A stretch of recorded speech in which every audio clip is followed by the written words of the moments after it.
उत्तर प्रदेश का एक गांव जिसका नाम सुनते ही डर का माहौल बन जाता है, वह है अमरपुर, जहां लगातार एक हफ्ते से कड़ाके की बारिश पड़ रही थी।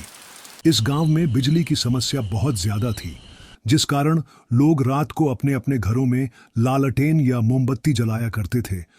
इस गांव के लोगों में एक दूसरे के प्रति बहुत आत्मीयता और प्रेम भाव था।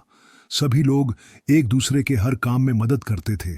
सभी लोग अपना घर चलाने के लिए गांव से बाहर खेतों में थोड़ी बहुत खेतीबाड़ी करते थे, जिससे उनका घर अच्छे से चल सके। अब जून का महीना लगभग खत्म होने को चला था और बरसात का मौसम शुरू हो चुका था। कुछ लोग रमेश की चाय की टपरी पर बैठे हुए एक दूसरे से बातें कर रहे थे और अपने अपने किस्से कहानियां बता रहे थे। अरे भाई, बारिश के इन दिनों में रमेश की चाय की टपरी पर बैठकर चाय पीने में जो मजा है ना भाई, वो और कहीं नहीं है। अरे हाँ भाई, बिल्कुल सही बोला आपने। इन दिनों तो बस यही जी करता है कि पूरी रात रमेश की टपरी पर बैठकर चाय पीते पीते और बातें करते करते ही बिता दूं। अरे राजेश भाई, अगर पूरी रात तुमने चाय पी भी ली तो आधे महीने की तनख्वाह तो तुम्हारी यहीं चली जाएगी। इसी तरह सभी लोग आपस में हंसी मजाक करते हुए बातें करते। बारिश काफी तेज पड़ रही थी और आसमान में काले बादलों के साथ तेज तेज बिजली कड़क रही थी। तभी दूर से हरिप्रसाद काका भी आते हुए दिखते हैं। अरे हरिप्रसाद काका, कहाँ से आ रहे हो? भीगते हुए इतनी तेज बारिश में बीमार पड़ जाओगे। यहाँ आओ, एक कप चाय पियो और इसी बहाने हमें अपनी कहानियां भी सुना देना। आपकी सारी कहानियां सुनने में बहुत मजा आता है। अरे हाँ भाई, सब ठीक है। घर पर और जाने का क्या है, यही दफ्तर गया था किसी काम से। अब वो काम तो पूरा हुआ नहीं और ऊपर से इतनी तेज बारिश शुरू हो गई। अरे हाँ काका, इस बारिश से तो हम भी परेशान हैं, लेकिन इस बारिश में यहाँ रमेश की टपरी पर बैठकर सभी दोस्तों के साथ चाय पीने में बहुत आनंद आता है और साथ में आपकी कहानियां सुनने में और भी ज्यादा मजा आ जाता है। अरे हाँ काका, सुनाओ ना अपनी एक दो कहानी। ठीक है बेटा, तुम कहते हो तो रुक जाता हूं। पर बेटा, मैं तुम्हें जो कहानियां सुनाता हूं वो सब कहानियां नहीं, सच्ची घटनाएं होती हैं। अरे काका, चलो मान लिया आपकी सभी कहानियां सच्ची होती हैं। अब तो आ जाओ। ठीक है बेटा, आज मैं तुम्हें इन्हीं दिनों की एक अपने साथ घटी विचित्र कहानी सुनाता हूं। अरे भाई रमेश, काका के लिए एक कप कड़क चाय लगाओ। तो यह कहानी है उस समय की, जब मैं 30 वर्ष का हुआ करता था। काली अंधेरी रात थी और उन रातों में तेज बिजली के साथ बारिश पड़ रही थी। मैं अपने दफ्तर से मित्र सुरेंद्र सिंह के घर जा रहा था। दूर दूर तक कोई भी नजर नहीं आ रहा था, सिर्फ बारिश की बूंदें और चारों तरफ पानी ही पानी। मैं चलता जा रहा था। दूर से मुझे एक व्यक्ति दिखता है। जब मैं उसके पास जाता हूं और उससे पूछता हूं, अरे भाई, क्या हुआ? यहाँ इतनी तेज बारिश में क्यों खड़े हो? घर का रास्ता भटक गए क्या? नहीं भाई, रास्ता नहीं भटका, बल्कि घर जाने से डर रहा हूं क्योंकि आगे बारिश के पानी से रास्ता बंद है और जंगल के रास्ते से अकेला जाने में डर लग रहा है। वैसे तुम कहाँ जा रहे हो भाई साहब, इतनी तेज बारिश में? अरे कहीं नहीं दोस्त, मैं अपने मित्र सुरेंद्र सिंह के घर जा रहा था। अरे सुरेंद्र सिंह जी, उनका घर मैंने देखा है। उनके घर को दो रास्ते जाते हैं, एक सीधा और एक जंगल से होता हुआ। अब सीधा रास्ता तो बंद हो चुका है बारिश के पानी से। अब सिर्फ यही जंगल वाला रास्ता बचा है। थोड़ा दूर पड़ेगा, लेकिन सीधा सुरेंद्र सिंह जी के घर ही पहुंचेगा और मुझे भी इसी रास्ते से घर जाना है। तो दोनों साथ मिलकर सफर तय करते हैं। दोनों साथ रहेंगे तो डर भी नहीं लगेगा। मुझे भी इसकी बातों पर विश्वास आ गया और मैंने भी उसके साथ जंगल के रास्ते से ही जाने के लिए हामी भर दी। फिर दोनों उस जंगल के रास्ते से ही आगे बढ़ने लगे। चारों ओर घने जंगल और घने जंगलों में सिर्फ जंगली जानवरों के घुराने की आवाज ही आ रही थी।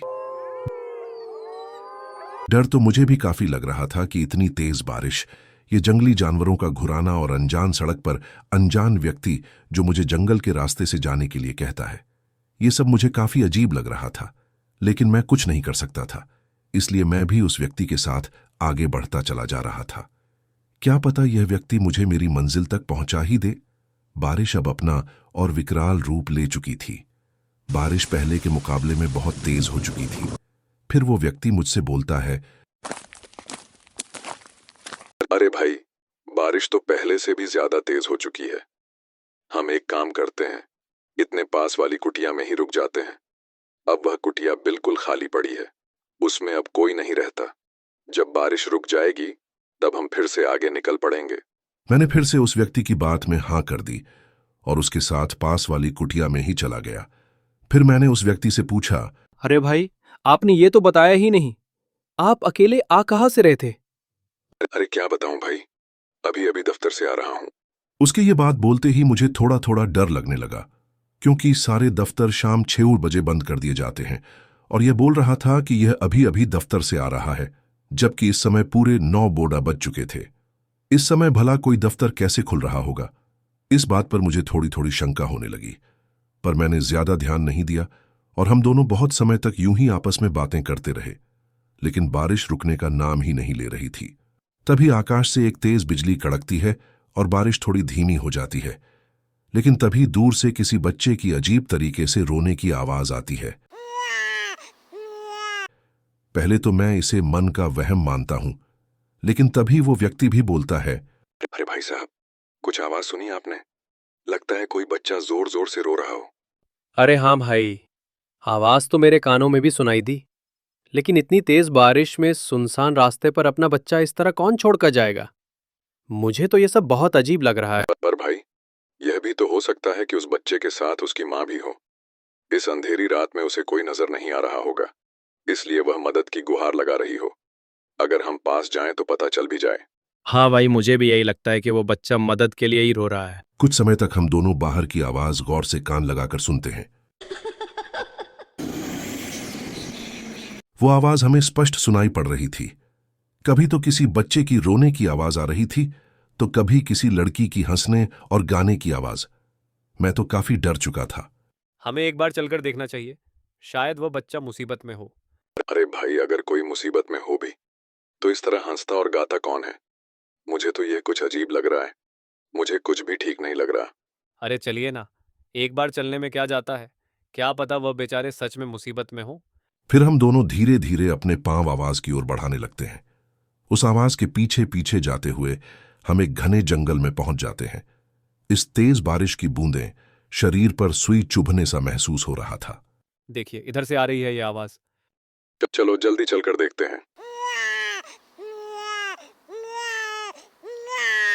हम दोनों उस आवाज के पीछे पीछे एक घने जंगल के बीच आ चुके थे।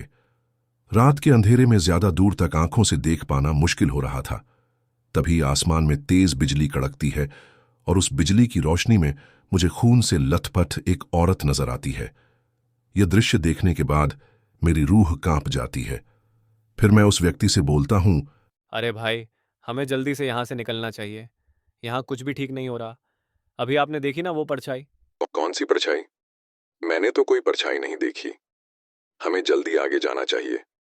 देखो, वो बच्चा फिर से कितनी जोर जोर से रो रहा है। लगता है ज्यादा मुसीबत में है। जल्दी चलो, आगे बढ़ो।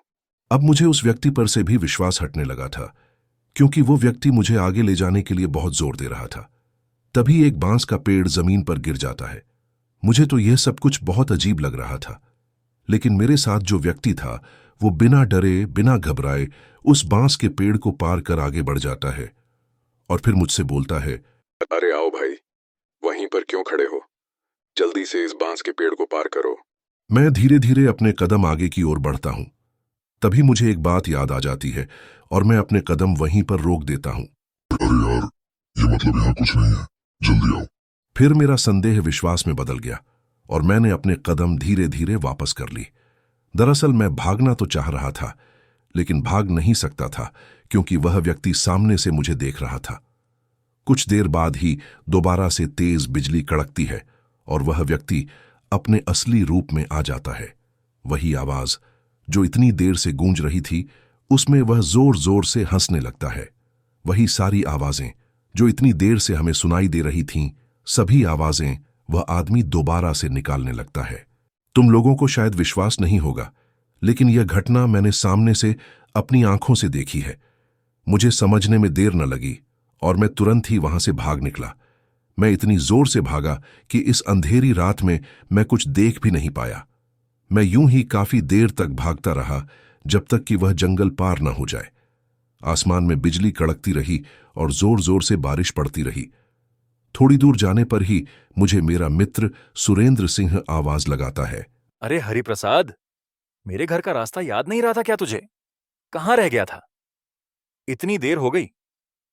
मैंने सोचा कहीं रास्ते में फंस गया होगा, इसीलिए मैं भी तुम्हें ढूंढता ढूंढता यहां तक आ गया। मेरे मित्र की यह आवाज सुनकर मेरे दिल को थोड़ी ठंडक पहुंची और मैंने राहत की सांस ली। फिर मैं अपने मित्र से बोला, पहले तुम अपने घर चलो, बाद में मैं तुम्हें सारी बात बताता हूँ। अब बारिश भी लगभग रुक ही चुकी थी और आसमान भी थोड़ा थोड़ा साफ होने लगा था। फिर मैं और मेरा मित्र सुरेंद्र सिंह दोनों उसके घर चल पड़ते हैं। घर जाकर मैं सुरेंद्र सिंह से अपने साथ घटी सारी घटना बताता हूं। यह सब सुनने के बाद मेरा मित्र कुछ समय के लिए तो बहुत घबरा जाता है। क्या तुम उस जंगल के रास्ते से आए हो? अक्सर वहां पर ऐसे हादसे देखने को मिलते रहते हैं। अच्छा हुआ कि तुम वहां से भाग निकले, क्योंकि जिस कुटिया में वह व्यक्ति तुम्हें लेकर गया था, उस कुटिया में पहले एक आदमी और उसके 2 छोटे छोटे बच्चे रहते थे। वो व्यक्ति दफ्तर में काम करता था। उसके पिता पर 5 लाख का कर्ज था, जो उसके पिता बिना चुकाए ही मर गए थे। बाद में उस बूढ़े का लड़का गांव छोड़कर भाग गया, लेकिन कुछ लोगों ने उसका पता कर्जदारों तक पहुंचा दिया, जिसके बाद उन कर्जदारों ने उसकी कुटिया में अंधेरी रात को ही आग लगा दी, जिसमें उसके दोनों बच्चे थे। वो जिंदा जलकर मर गए। जब उसके पिता ने घर आकर देखा तो अपने दोनों बच्चों को मृत पाया। यह दुखद दृश्य उससे देखा नहीं गया और उसने भी अपनी बही पर आत्महत्या कर ली, जिसके बाद यह सब घटनाएं घटती हैं। कोई भी गांव वाला उस जंगल के रास्ते से जाने की हिम्मत नहीं करता है। उस व्यक्ति की यह सच्ची कहानी सुनकर मेरे तो होश ही उड़ गए। सुबह होते ही मैं तो अपने घर लौट आया और फिर कभी ना ही उस जंगल के रास्ते को गया और ना ही फिर मैं अपने मित्र सुरेंद्र सिंह के घर गया। अब जब भी मुझे अपने मित्र से मिलना होता है तो मैं उसे अपने घर ही बुला लेता हूं। पर हरिप्रसाद काका, आपको बांस के पेड़ गिरने पर वो कौन सी बात याद आ गई जो आप आगे नहीं बढ़े? अरे रवि, क्या तुम्हें पता नहीं, अगर रात को बांस का पेड़ सामने गिर जाए तो फिर उसे पार करके आगे नहीं बढ़ना चाहिए। ये बहुत पहले से बड़े बुजुर्गों का कहना है कि अगर रात को बांस का पेड़ टूटकर आपके रास्ते में गिर जाए तो अपना रास्ता बदल लो, मगर उसे पार करने की भूल न करना।